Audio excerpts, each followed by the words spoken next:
Good morning and welcome to the performance of our Vang drama. There are still some seats in the front for those of you just coming in. My name is Naomi DeWinter and I'm the president of Muscatine Community College. We are the community's college, and it is the 90th anniversary of Muscatine Community College this year. And April is also National Community College Month. So we celebrate all of the contributions across the United States that community colleges bring to their communities. So I thank you for joining us for this special performance. It's fitting that we are the place that brings this to you, as we are the community's college. And I want to tell you a little bit about what you will see. The Vang drama is a collaboration between Mary Swander, she is the Iowa's Poet Laureate, Pulitzer Prize winning photographer Dennis Chamberlain, and Kennedy Center award-winning director Matt Foss. Swander and Chamberlain documented interviews with recent immigrant farmers to create Vang, and Vang means garden or farm in Hmong. Swander then wound their words together to form a verbatim play that captures their struggles, survival skills, and ultimate journeys to the United States. Vang will be performed by Iowa City actors Rip Russell and Aaron Mills, and you'll see featured behind me here Dennis Chamberlain's original photographs. I want to thank the partners who made this event possible today. They include Stanley Foundation,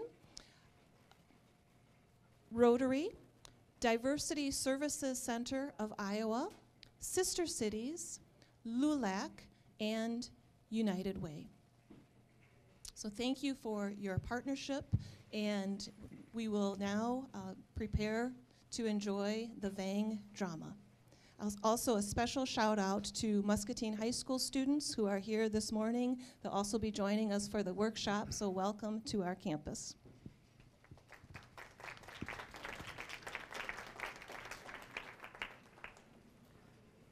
Hello, and welcome to today's performance of Vang. We have 4 stories for you today about families. These 4 families are actively making farming and agriculture a part of their lives. Our play is their stories. What we share with you today are their actual words as they were told to Mary Swander, and photographs of their farms and homes taken by Dennis Chamberlain. These are their stories, and we're very glad to share them with you today. Please enjoy Vang. I had heard of Mary before. And I had seen Dennis's work. My wife Joan has an office near hers at the university on the same floor. We were talking, Joan and I, and she said that her husband should meet me.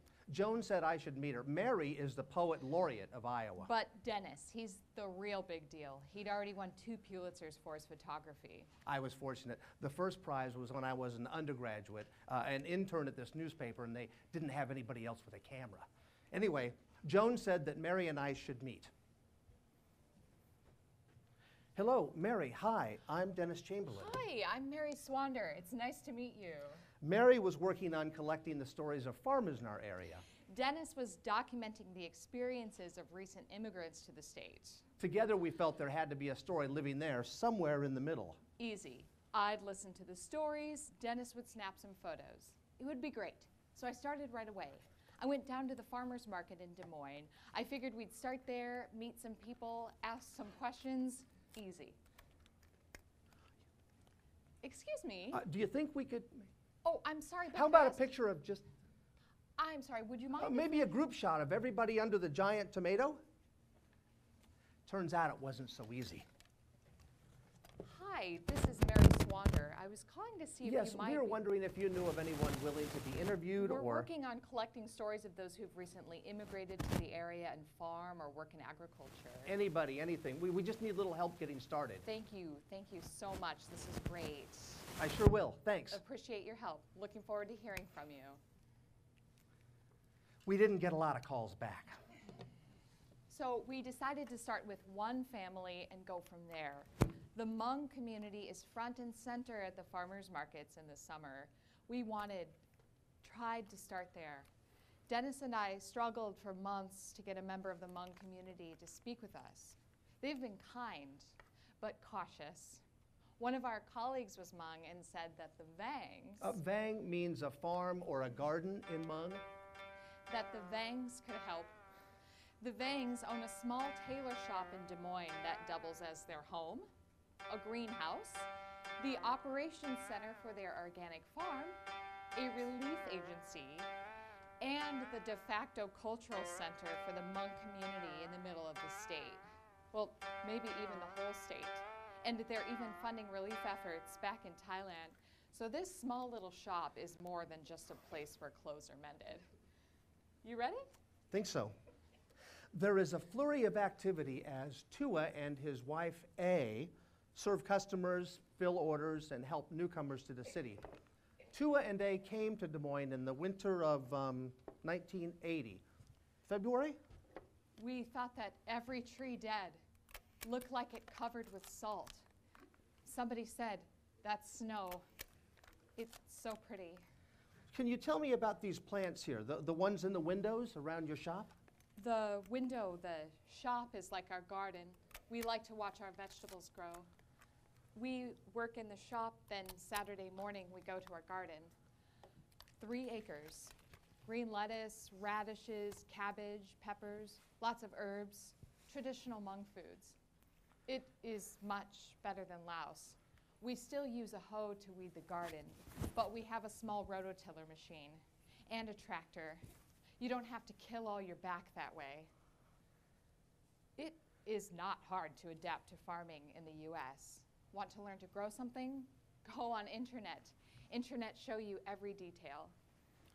We went to ESL class, English, for 9 months. Then Tua, my husband, went to job training. Body shop in Atumwa, the community college. Very hard. My English was very poor, but Americans were really nice. One of my ESL teachers would help us. After I graduate, I go to work for a car company, a painter. But then I thought, too much smell. So I decide to go back to being a tailor. They say tailor? Tailor not a man job, tailor woman job. But we save a little bit of money, buy a machine, buy another machine. Then I got to open my shop here. My husband worked as a tailor in Thailand in the refugee camp we made it to. We met in Laos, but lived in different villages. But knew of each other. We met at this festival, like Thanksgiving here. We celebrate harvest, New Year, Thanksgiving. We don't really care what day it is. We just know that it comes. Harvest is over, and that is it. Happy New Year. That is the time you chose the boy or girl you want. Big celebration. Very happy time. You go and you do the ball toss. It's Hmong tradition. You wear a pretty dress or pretty clothes, and if you drop the ball, you give a piece of your clothing to the boy. Just for fun. Or the girl gives the boy a piece of fabric. That time so many teenagers get married. At the end of the Vietnam War, we were both about 18 years old. We did not keep track of ages. The Americans said, "Get out." The communists saw us as Americans because we helped the Americans. We worked for them. According to communists, we are American, not Hmong. We had just been married. Then all of a sudden we had to get out and flee and hide in the jungle. So we did. Had to carry kids on our backs. Had to drug the kids with opium so they wouldn't make noise. Some of them died from the opium. We saw big tigers, elephants, wild animals. I don't know what we were scared of more, the animals or the communists. They blocked all the roads, shot everyone they see trying to leave. Those who left first made trails, but then the communists would find out about the trails, and they would put mines and grenades everywhere. You would see some killed everywhere. My brothers and I would go into the jungle every morning to search for food. Once we found a campfire with the ashes still warm. Near it, a dead monkey, rotten, a larva living in the carcass, the hair falling out. We had to But the legs weren't too bad. Everyone was hungry. One morning, I woke early to go search for food, and I heard gunfire. My mother shouted, "Vietnamese soldiers are here. Go ahead and run." We ran as fast as we could, bullets flying past. I don't know how many were killed or wounded. We were separated from our family for 14 days. One night, we heard a strange sound, very chilling and frightening. It made us very scared. Tua's sister said, "This is the sound of sadness. This is the sound of the void of the God of the mountain and the land to let us know that all of our loved ones are dead." We found my parents. My mother was wounded very badly. She had been shot by the soldiers. I found some nuts, and we asked her if she thought that they were edible. And she said to let her try them first to see if they were poison or not. Well, Mom felt fine, so we go to find more nuts. But then my sister comes running, yelling, "The nuts are poison." She puts her fingers in her mouth to vomit. She does, I do. But my mom, my brother, and my niece, they couldn't. They didn't. My sister and I were unconscious for many days. My dad said he was the only one that did not eat the nuts. But my mom, 2 brothers, a sister, a niece, and another child all died. I lost another brother later from a tree mushroom. He cried and died right away. That was 7. We could only cover them with leaves. We crossed the Mekong River during the night. Those who could swim swam across. Others cut big branches and bound them together. The soldiers were shooting at us. More died there. We were in Thailand for 2 years. Then we came to America for our freedom. Now we go into the garden to relax our minds. We cannot wait for spring. We really want to plant. Plant everything. Yes, each day we go into the garden to see the plant grow up so good. It makes you look. Take a look. The plant makes you feel so good. You think how you are so happy. It makes your mind so good. Don't think about anything else. American dream. We really live American dream. We had to learn to listen. Then people started to share. We'd find a colleague or a friend with connections to a community, and they'd take over. We weren't writing any stories yet. Really just following them, building relationships. We'd sit in their homes or places of work. I'd get up early to join them in their farms. Anything we could do to spend time listening. We went to church with folks. Went to a Hmong New Year's celebration. We went to a surprising number of Bosnian bars. Sometimes people were excited to share. Many times they were not. Dennis had worked with a young man, Joseph, before. Joseph and his wife Jaime live in Ames. One of the first times I had heard of Dennis's work was seeing an exhibit of these bold, stunning, just huge portraits of individuals recently arrived in the US. One of these portraits was of Joseph. Joseph is finishing his PhD at our university. He's studying sustainable agriculture. Dennis knew Joseph from that earlier project I had seen, and the portrait was accompanied by a recording of Joseph telling his story, working with the many lost boys of Sudan. I was not taken into the army, but years later ended up in a refugee camp with many of the lost boys in Ethiopia. Something like 3,000 of them in my camp. I grew up in a large city, Addis Ababa, Ethiopia. A German woman, Christina, a social worker, was getting her master's in anthropology and was conducting her research at the camp. I was one of Christina's research subjects. She suggested we might like each other. I was in the camp in Ethiopia, but I was from Sudan. I grew up in a rural area in the south where I took care of cattle. Our land in Sudan is very big, but it is not really controlled by anybody. In May, it started to rain. In October, it stopped. Well, it used to rain that way. It is different now. But back then, grass would appear everywhere. We would walk the cattle out to graze, away from the village. We would walk them out the distance between, say, Des Moines and Omaha, 120 miles. And then slowly we came back. You look at a place, know what grass is good for the cattle, so you take them there. And then little by little, as the rainy season moves through, you move back towards the village. By that time, the crops at home, the grain, corn, beans, pumpkins, nuts, sweet potatoes, would be finished. Now it is different. The rain is different. The rivers are different. We've had terrible, terrible droughts. The rain is different. The climate is changing.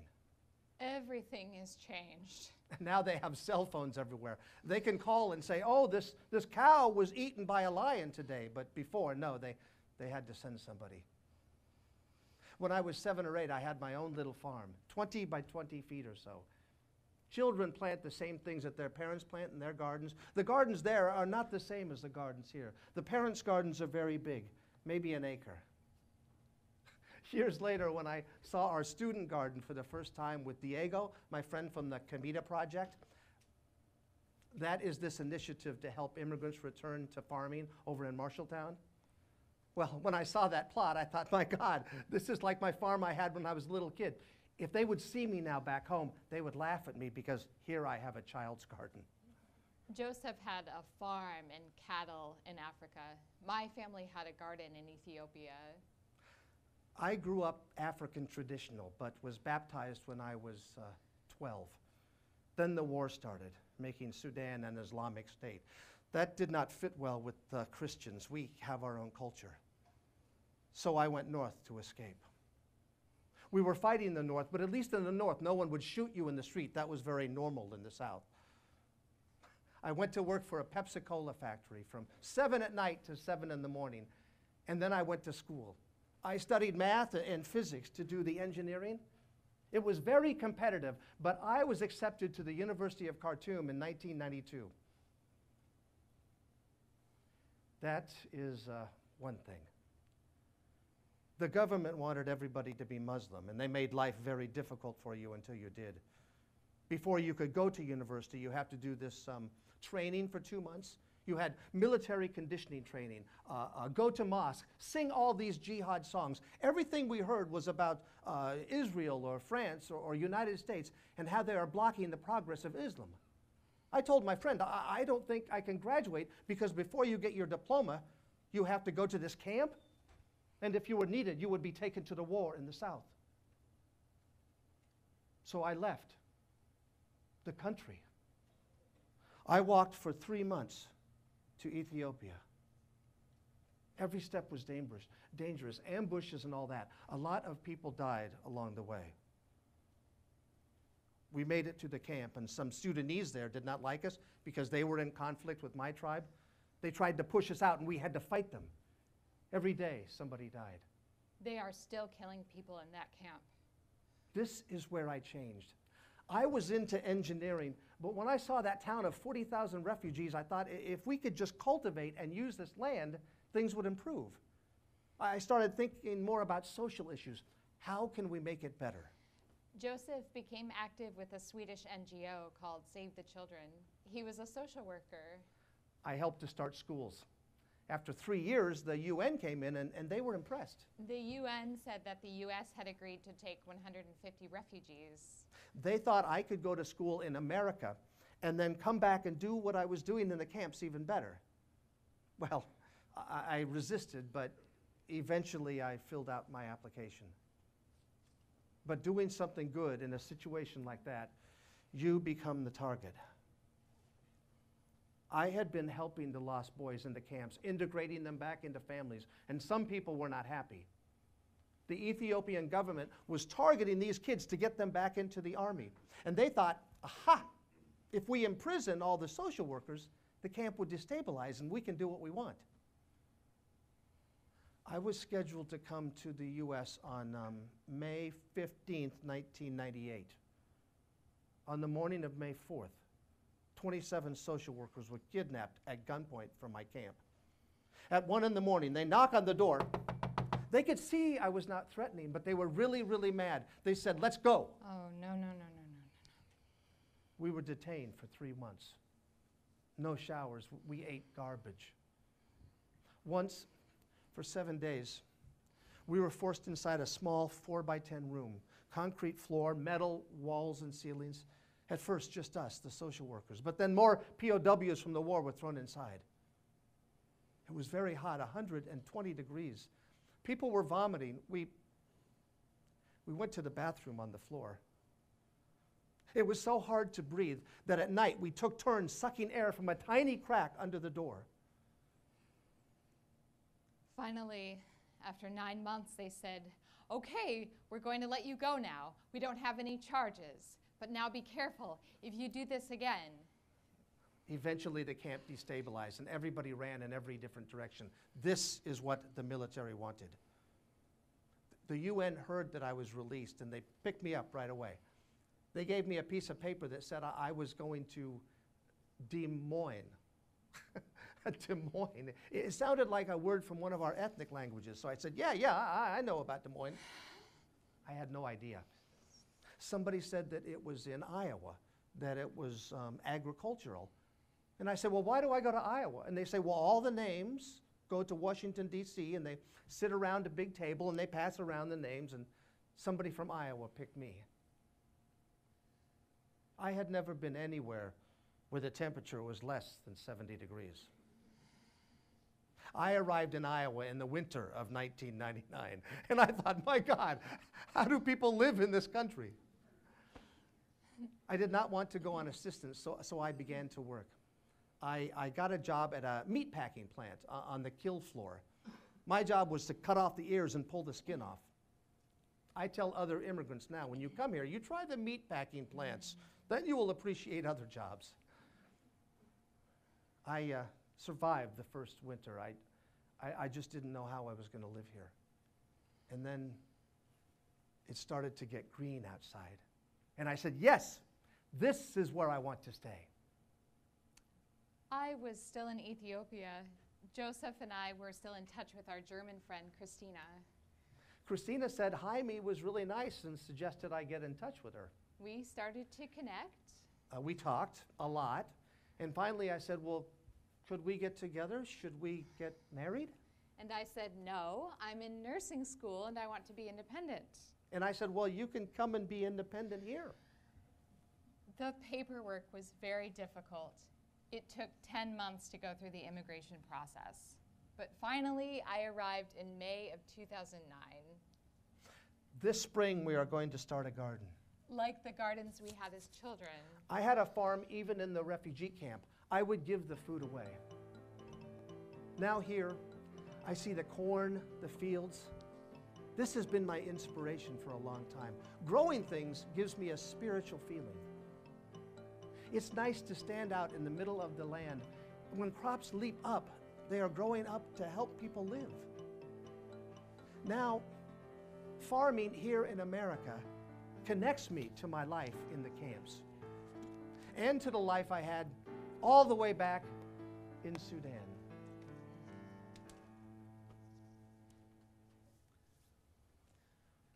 Once we found a colleague or a friend with connections to a community, we really started to get on a roll. We quickly discovered that despite being from different immigrant communities, it seemed like many of our contacts knew each other. All these individuals were a part of a larger group. Regardless of where they came from, they were sharing the same experiences being here now. We asked a friend who worked with Joseph at the Comida Project if she knew of anybody in Marshalltown's Hispanic community. She said we had to get to know Ramona and Benny. Everybody in Marshalltown knew Ramona and Benny. I was born in Mexico, number 4 of 15 children. I was 3.5 years old when somebody killed my father. If they didn't like you, that is what would happen. This happened a lot. Nobody had cars, but everybody had guns. Very hard. Long story, very hard. This kind of life I lead, growing up and when I was grown. I was married more than once. I think I never marry again, but then I met Benny here and he was so nice. We met in Marshalltown. Ramona helped me. I came to America to buy a pickup truck for my farm in Mexico. I had crops, cattle, and 10,000 banana trees. Well, I sent the truck back, and I stay. I keep working. I work in a Chinese restaurant for 13 years. And then a friend of mine got a job in Tama, Iowa at a meat packing plant.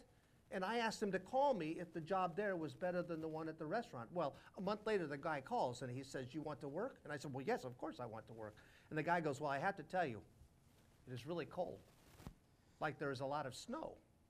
Like you don't have to go to the mountain to find the snow. You open up your door, you find the mountain right there." I had a friend in Iowa too, Marshalltown. We were in California working, and my friend told me to go to Iowa. We don't know nothing, only we leave. Lots of bad story, and we leave it all. I arrived in Iowa in the winter. It seems like everybody arrives for first time when it is cold. First job I have at the packing plant is turning pork bellies. Somebody takes the guts out, and I turn the pork belly so the next person won't have trouble taking out the pork ribs. So that's what I do, turn 2 pork bellies every 5 seconds. And then I started taking out the pork ribs. I started using the big knife. I did that for 8 or 9 years. That's what killed all his health. I arrived in Iowa sick, and I started at packing plant 3 or 4 days later. Finally, I believe we have a good life. I'm happy. I look at the faces of the people when I first started at packing plant, and the people around me are very sad, the faces. And I'm happy. Oh, finally I have a house. A bad house, but a house and a good job. Oh God, yeah. I worked for 6 months and already I have injuries in my hand. So I start to fight the company. I organize a group, Latinos in Action. I injured my shoulder, back, legs, a lot of pain. I was accused of being lazy and not doing my job. I was fired.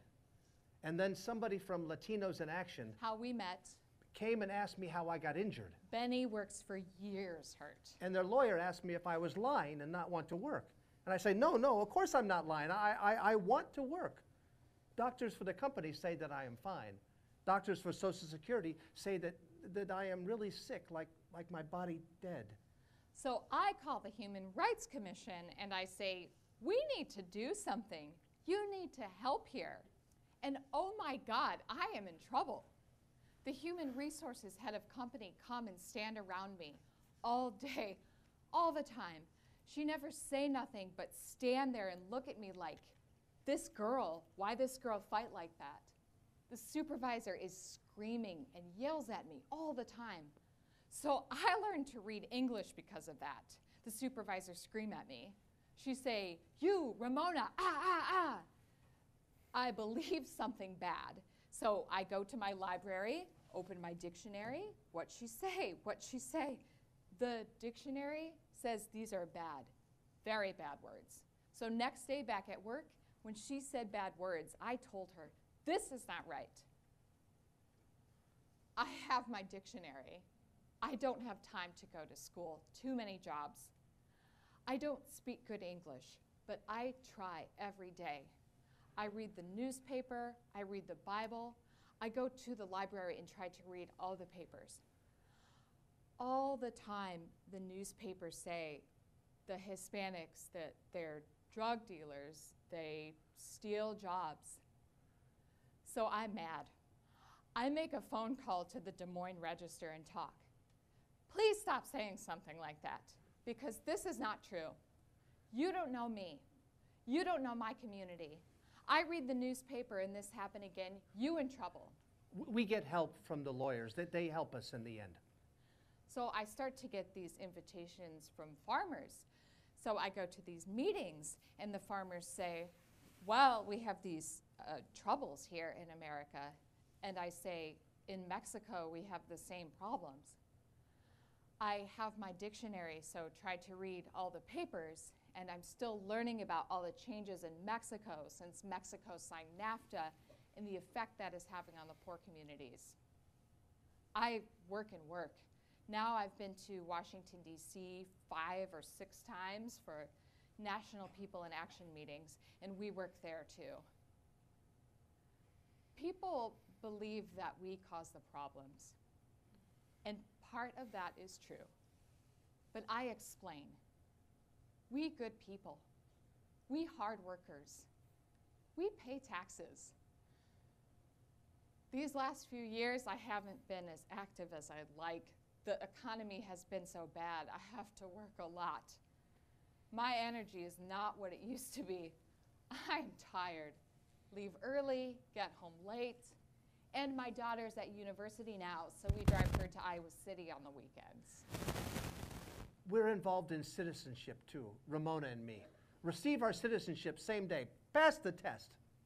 I have more time than Ramona, so I am able to sit down with people who are working on their test that they don't understand. So I sit with them and I look and I listen and finally, they go. Now the people from Burma, Myanmar, they work in the packing plants. Fewer and fewer Hispanics work there. Hispanics work in construction and the trades now. We have a garden, large garden, organic. Not enough to make a profit, so I give most away. I give a lot of tomatoes and peppers to other people, Anglos and Hispanics. Helps our relationship. I work at Home Health Aid. He don't receive help or nothing. He use a motor wheelchair. He go to college every day. He take care of himself alone. He do laundry. He's very clean. But then he lost his apartment because he don't have the money. He stayed with Benny and I for a while. Benny helped fix his motor and his chair. And now I got everybody involved so he has a place to live and we send him supper most nights. Oh no, late, sorry. She is always working.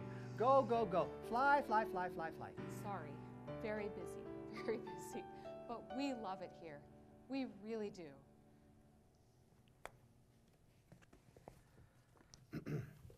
Well, so far, we had found families from Latin America, Asia, and Africa, but none from Europe. And the Bosnian bars weren't panning out. But one day I heard a story on public radio about Dutch families being invited to build farms in America. So just like before, I called up my friend and she gave us a list of people to contact. She told us to start with Doreen, so we drove to Brooklyn to meet her. Doreen and her husband Jan transplanted their farm from the Netherlands in 2009. In just a few short years, they have built a thriving and state-of-the-art dairy. Come on girls, come on, yeah. They can go down there. Wait, she'll go the other way in a second, look.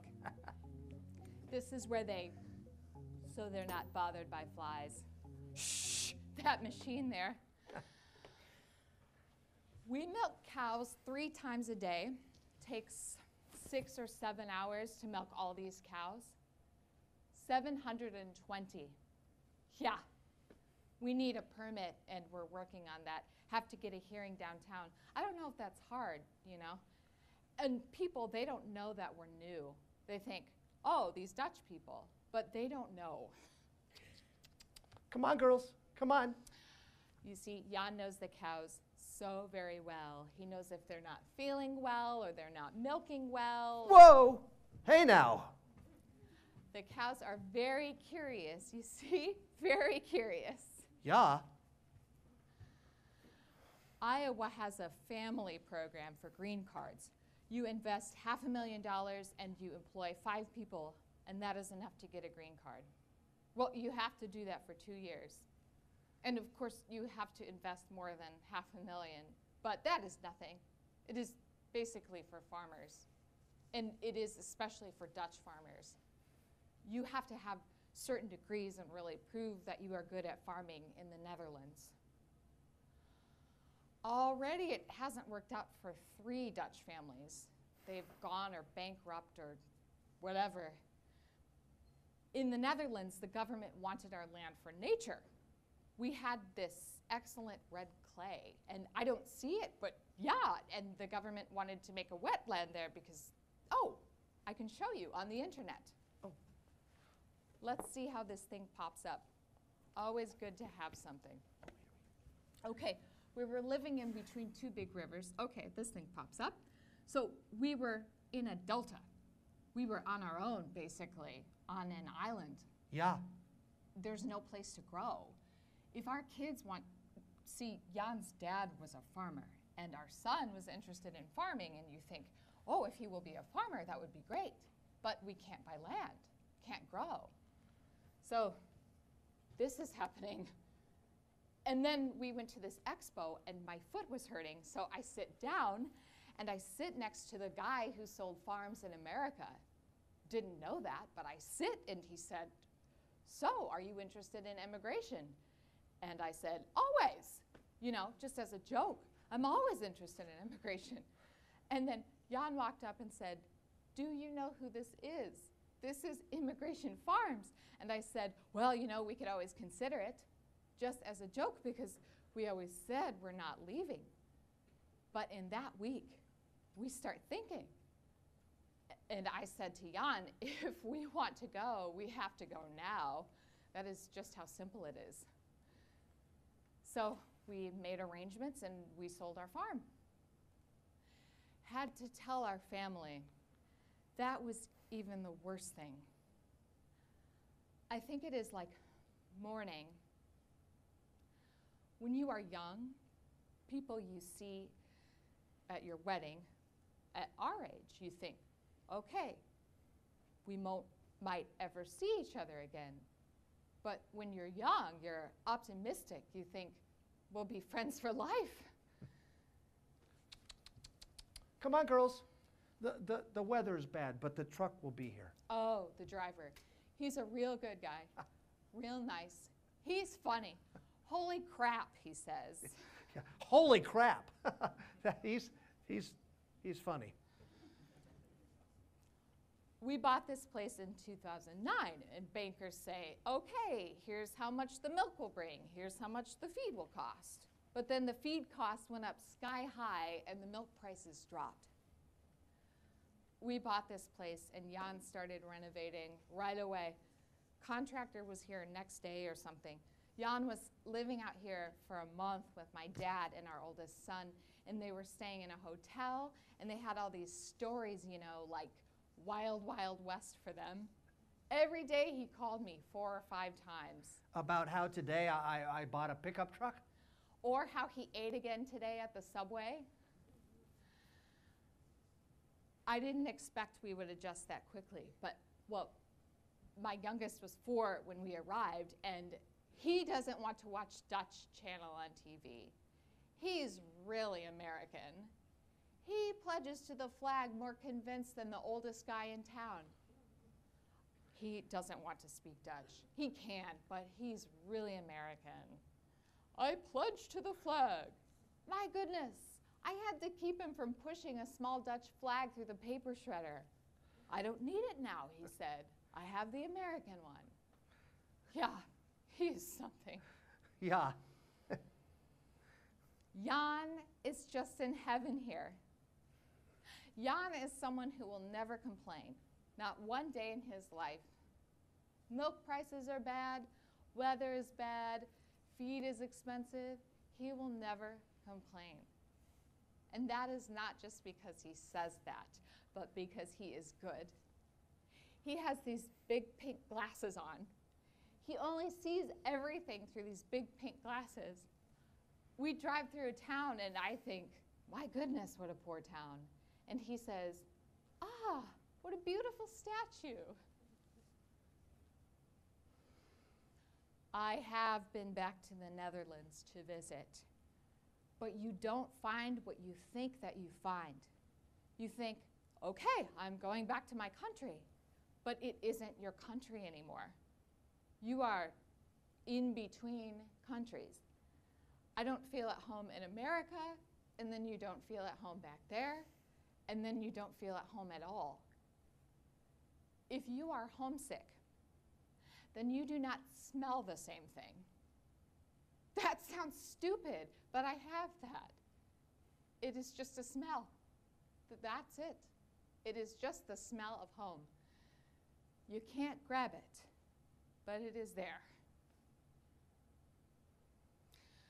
But the farm is doing well.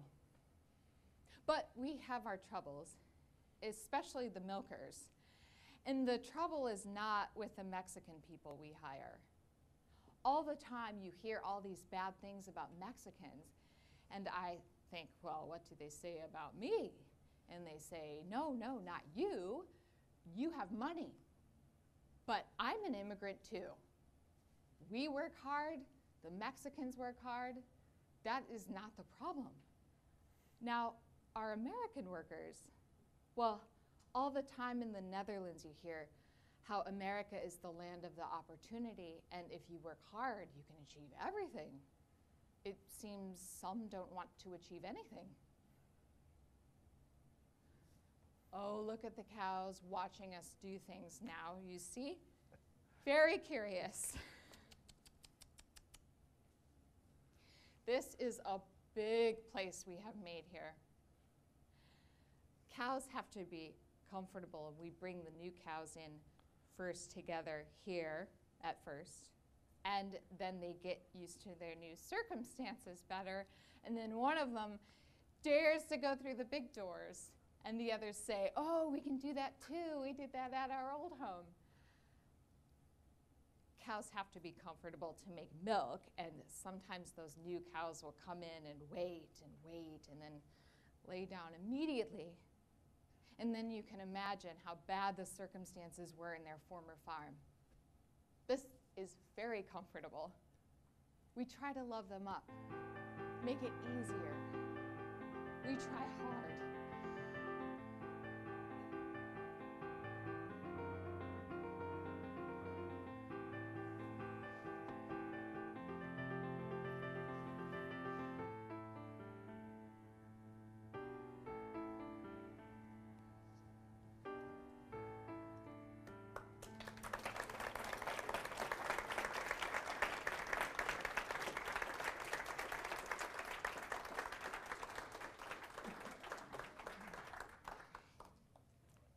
Thank you.